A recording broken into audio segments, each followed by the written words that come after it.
राधे राधे दोस्तों मेरे YouTube channel पर आपका हार्दिक स्वागत है। कैसे हैं दोस्तों, कमेंट करके ज़रूर से बताएं। आशा करती हूँ स्वस्थ और मस्त होंगे। दोस्तों आज बात करेंगे एकादशी की। दोस्तों मार्गशीर्ष कृष्ण पक्ष की एकादशी की आज हम कथा सुनाएंगे और इस एकादशी को उत्पन्ना एकादशी कहते हैं।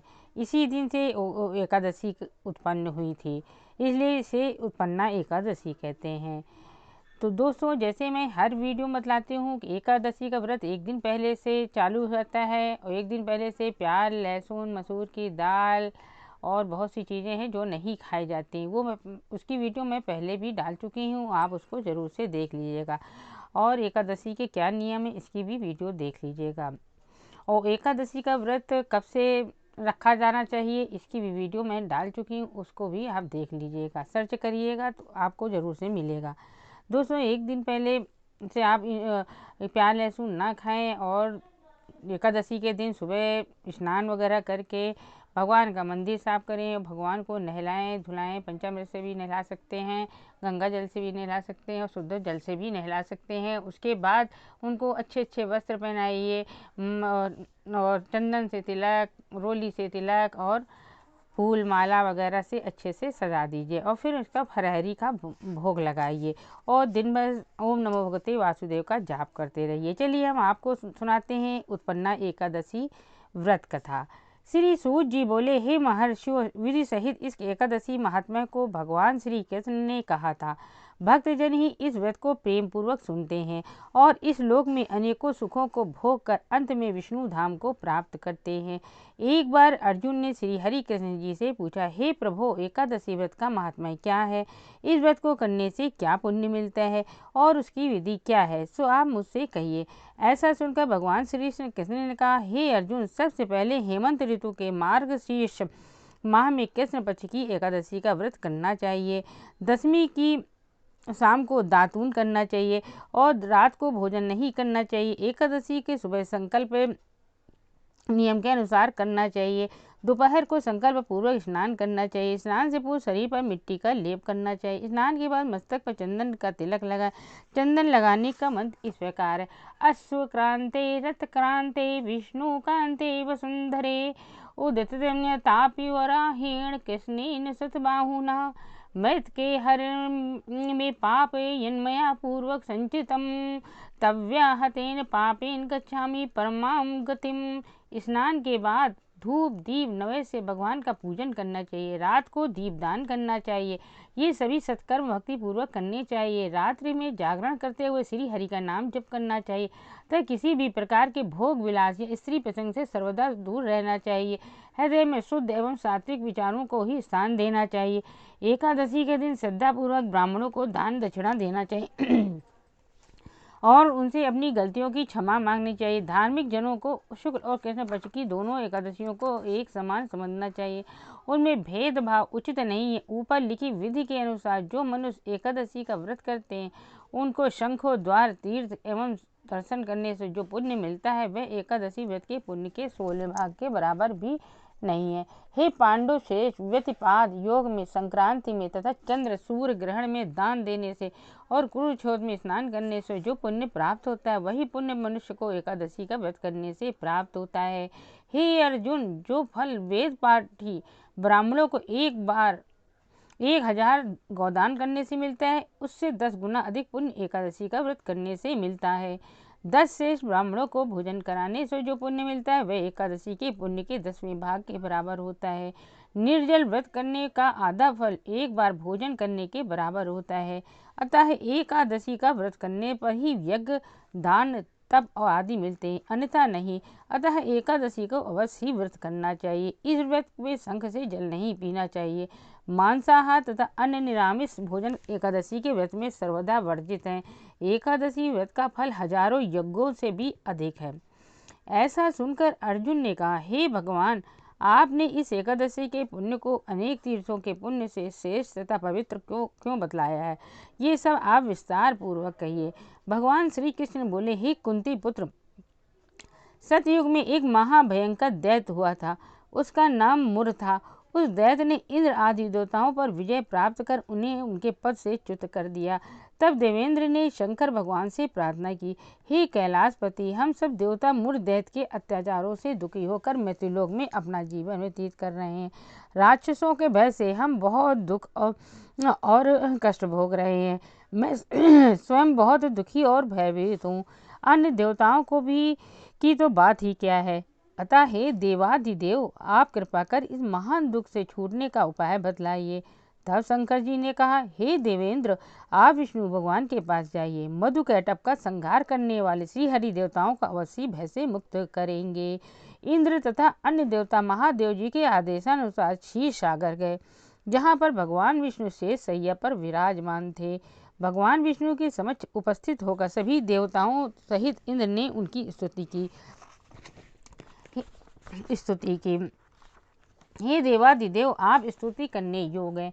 आपको बारंबार प्रणाम है। हे दैत्यों के संहारक, आप हमारी रक्षा करें। हे जगन्नाथ, हम समस्त देवगण दैत्यों से भयभीत होकर आपकी शरण में आए हैं। इस समय दैत्यों ने हमें स्वर्ग से निकाल दिया है और हम सब देवता बड़ी ही दयनीय स्थिति में पृथ्वी पर विचरण कर रहे हैं। अब आप ही हमारी रक्षा कीजिए, रक्षा कीजिए। हे देवादिदेव, हे त्रिलोकपति, हमारी रक्षा करें। देवताओं की करुणा वाणी सुनकर श्री विष्णु भगवान बोले, हे देवताओं, वह कौन सा दैत्य है जिसने देवताओं को जीत लिया है? तुम सभी देवगण जिसके भय से पृथ्वी लोक में भटक रहे हो, क्या वह असुर इतना बलवान है जिसने इंद्र सहित सभी देवों को जीत लिया है? तुम निर्भय होकर मुझे सब कुछ बताओ। भगवान के उन अमृत रूपी वचनों को सुनकर इंद्र बोले, हे भगवान, प्राचीन समय में ब्रह्मवंश में उत्पन्न हुआ नाड़ी जंगम नाम का एक दैत्य था, जिसका मुर नामक एक पुत्र था, जो चंद्रवती नामक नगरी में निवास करता है। जिसने अपने बल से समस्त विश्व को जीत लिया है और सब देवताओं को देवलोक से निकालकर अपने दैत्य कुल के असुरों को इंद्र, अग्नि, यम, वरुण, चंद्रमा आदि लोकपाल बना दिया है। ये स्वयं सूर्य बनकर पृथ्वी को तापता है और स्वयं मेघ बनकर जल की वर्षा करता है। अतः आप उस बलशाली भयानक दैत्य को संहार करके देवताओं की रक्षा करें। इंद्र के ऐसे वचन सुनकर श्री विष्णु भगवान बोले, हे देवताओं, मैं तुम्हारे शत्रु का शीघ्र ही संहार करूंगा। मुझे तुरंत ही चंद्रवती नगरी में ले चलिए। इस प्रकार भगवान विष्णु देवताओं के साथ चल दिए। उधर दैत्यराज मुर ने अपने तेज से जान लिया था कि श्री विष्णु की इच्छा से उसकी राजधानी की ओर आ रहे, अतः अपने राक्षस योद्धाओं के साथ वह भी युद्ध भूमि में आकर गरजने लगा। देखते ही देखते युद्ध आरंभ हो गया। युद्ध प्रारंभ होने पर असंख्य दानव अनेक अस्त्रों शस्त्रों को धारण कर देवताओं से युद्ध करने लगे, परंतु देवताओं के मन में तो पहले ही भय समाया हुआ था। वे अधिक देर तक दैत्यों के सामने न टिक सके और भाग खड़े हुए। तब भगवान विष्णु स्वयं युद्ध भूमि में आ गए। दैत्य पहले से भी अधिक जोश में भरकर भगवान विष्णु से युद्ध करने लगा। वे अपने अस्त्र शस्त्रों से उन पर ताबड़तोड़ प्रहार करने लगे। भगवान भी चक्र और गदा से उनके अस्त्र शस्त्रों को नष्ट करने लगे। इस युद्ध में अनेक दानव सदैव के लिए मृत्यु की गोद में सो गए, परंतु दैत्यों का राजा मुर भगवान के साथ निश्चल भाव से युद्ध करता रहा। उसका तो जैसे अभी बाल भी बाका नहीं हुआ था। वह बिल्कुल बेखौफ होकर युद्धरत था। भगवान विष्णु मुर को मारने के लिए जिन जिन शस्त्रों का प्रयोग करते, वे सब उसके तेज से नष्ट होकर उस पर पुष्पों के समान गिरने लगते। अनेक अस्त्रों शस्त्रों का प्रयोग करने पर भी भगवान उसको न जीत सके। अब आपस में मल्ल युद्ध करने लगे। भगवान विष्णु उस दैत्य से देवताओं के लिए सहस्र वर्षों तक युद्ध करते रहे, परंतु उस दैत्य को न जीत सके।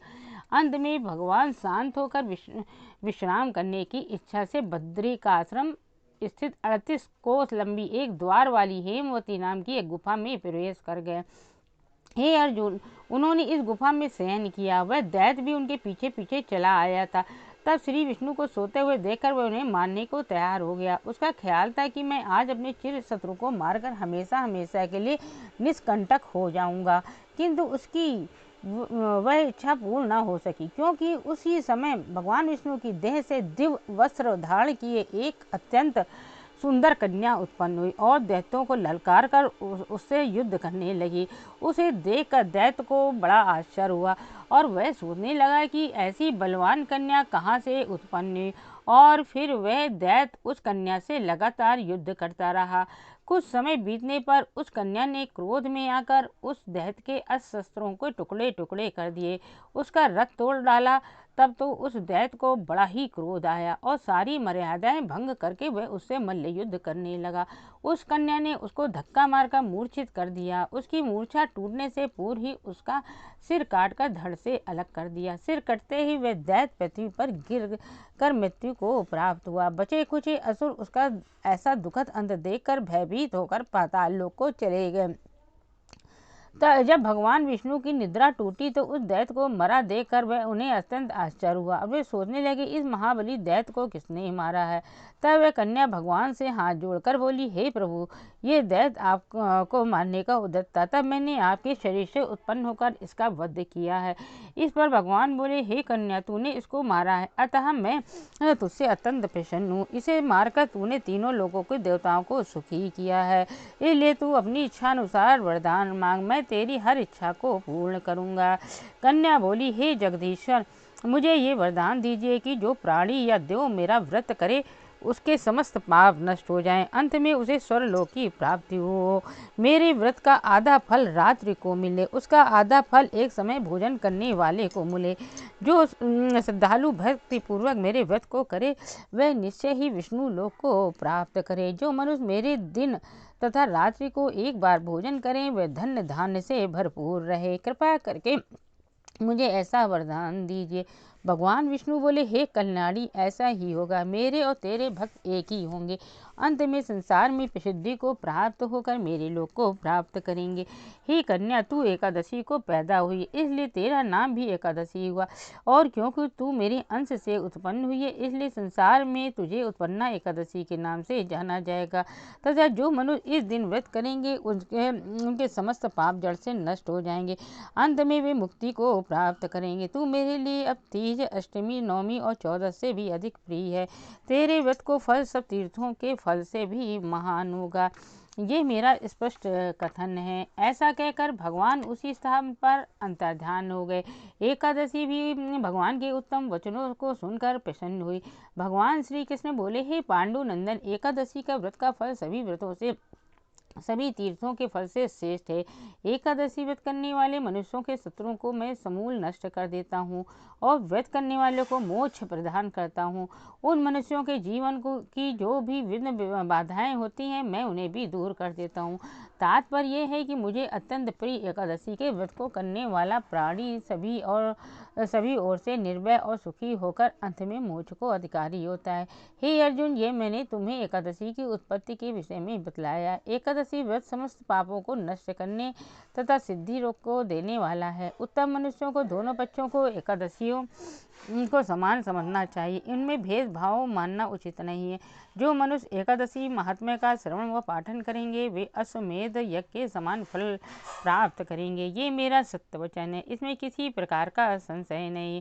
ये एकादशी भगवान विष्णु की साक्षात शक्ति है। जिस शक्ति ने उस राक्षस को वध किया जिसे भगवान भी जीत पाने में असमर्थ थे, उस व्यक्ति शक्ति के आगे मनुष्य के पाप रूपी राक्षस भला कैसे ठहर सकते हैं। जिस शक्ति ने देवताओं को सुख दिया वे प्राणी मात्र को क्या नहीं दे सकती। सुख, समृद्धि, शांति और मोक्ष सभी कुछ सहज प्राप्त हो जाते हैं। बोलो एकादशी की जय। दोस्तों, आपको मेरी ये उत्पन्ना एकादशी व्रत कथा की वीडियो अच्छी लगे तो ज़्यादा से ज़्यादा शेयर कीजिएगा और वीडियो को लाइक और मेरे चैनल को सब्सक्राइब करना मत भूलिएगा। चलिए अगली वीडियो मिलते हैं। राधे राधे।